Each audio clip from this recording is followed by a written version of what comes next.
and welcome to another segment of Ask Dr. Maisha. This is a special segment that I like to call the How-To segment. And this segment we're going to be looking at how to effectively use a neti pot. This is the season and this is the time that we need to be learning how to use a neti pot so that we can irrigate all those pesky allergens that we're breathing in every single day, every time we walk out of our house. So I'm going to give you 5 essential tips to avoid drowning by neti pot. The first is to choose the neti pot vehicle that's right for you. Now, there are several neti types of vehicles. The old school is the pot.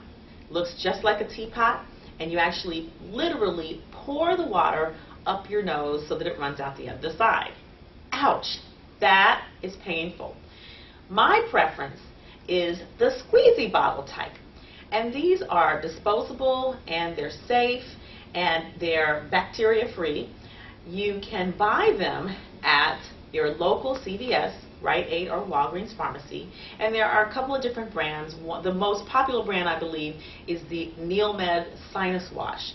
There's also another brand called AYR. And basically, they come in kits where they have the squeeze bottle and they also have the saline that's readily available for you to put in. And then there is also a fill line, so you know exactly how much water to put into the bottle. And all you have to do is squeeze. The third thing, or the third type of vehicle for those fancy pants out there, is the electronic irrigator. Now, I haven't personally tried this, but for some of my colleagues and friends who have used it, they say that it's pretty fancy and pretty efficient. This is the type of irrigation system that your specialist, ear, nose, and throat person would use to clean out your sinuses after a sinus surgery. This is the fancy stuff. These you can also pick up at your local Walgreens pharmacy, but you may need to go online and search to find something that's suitable for you at the right price.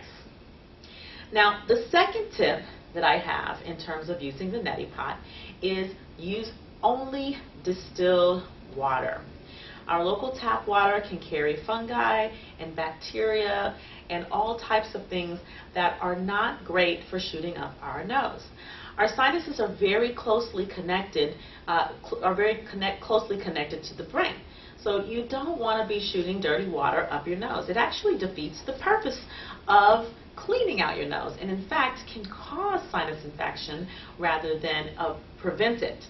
So you want to make sure you're using only distilled water. Now, if you're using the neti to help to prevent or get rid of an early sinus infection, which you can do under the supervision of your physician, you can add certain things to your irrigation water. You may add colloidal silver, which is a bacteriostatic or antibacterial solution. I recommend only adding 5 to 10 drops and then using that inside of the salt water solution. You might also add something called GSE, which is grapefruit seed extract, which is a natural antibacterial as well. So these are particular things that are safe to add to your neti. A few things never to add. Never add peroxide. Adding peroxide can actually cause some serious damage to the lining of your sinuses. Do not add alcohol.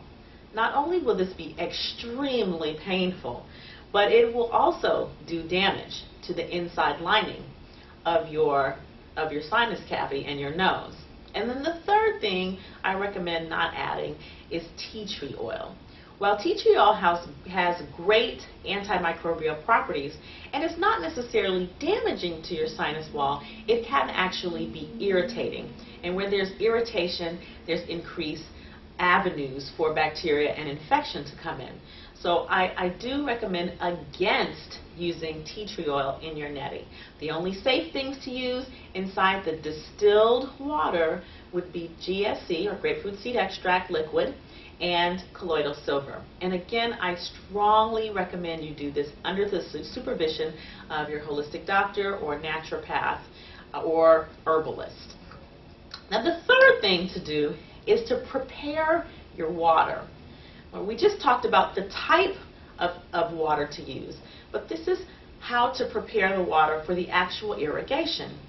You don't want to use water that's too hot, and you especially don't want to use water that's too cold. Otherwise, it will make the irrigation itself painful.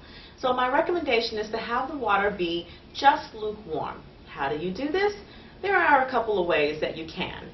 Some people recommend putting the water in the microwave for 15 to 20 seconds at a time until it's comfortably lukewarm, and then putting it in the squeezy bottle and irrigating that way. My recommendation, which I believe is an easier way, is to run some hot water in your sink and then let the water bottle filled with the appropriate solution sit in the hot water for approximately 3 minutes, and then you'll find that by diffusion the heat is transferred into the bottle and caused the water inside the bottle to be slightly lukewarm, and that's perfect for irrigation. So just making sure that the water is lukewarm will make your irrigation a more comfortable experience. The fourth thing is to check your technique. This is the most critical aspect of the Neti irrigation. So you have gotten your vehicle, gotten your distilled water, prepared the water, and now you're ready to go. Here's what you need to do. You want to stand in the mirror, face on, and tilt your head slightly downward. If you tilt your head too far back, when you irrigate, it's going to cause all the water to go to the back of the throat, because the sinuses are connected to the back of the throat. In addition, it might actually sting just a little bit. If it's too far forward, then you'll cause the water to go up into the next set of sinuses, which is the frontal sinus, and that actually can cause a headache and be pretty painful as well. So when you're facing the mirror, you want to slightly tilt your head downward so that the water has an opportunity to just come right back out when it goes out of the sinuses. The second thing you want to do is you want to make sure that you're holding your breath. You may not inhale when you absolutely do not want to inhale when you're doing the actual irrigation. Otherwise, you will get that horrible brain freezing feeling that you get when you jump into a swimming pool and you accidentally inhale the chlorinated water. So the way that you do this is when you're ready to irrigate, I typically recommend taking a deep breath and then letting it out and holding it and squeezing while the breath is out. And then you allow all the water to go out, and then you take a deep breath through your mouth, and then you let it out and you squeeze. And then what will happen is the water will go up one side and usually will come out the other. I know that sounds a little gross, but that's the way it's supposed to happen. And then you can repeat that process. When you do that, you'll find that you actually can close the back of the throat so none of the water goes down, and you're not feeling like you're drowning from the irrigation itself. Now, the next thing and the last thing is, once you've emptied out your squeezy bottle, is to blow your nose.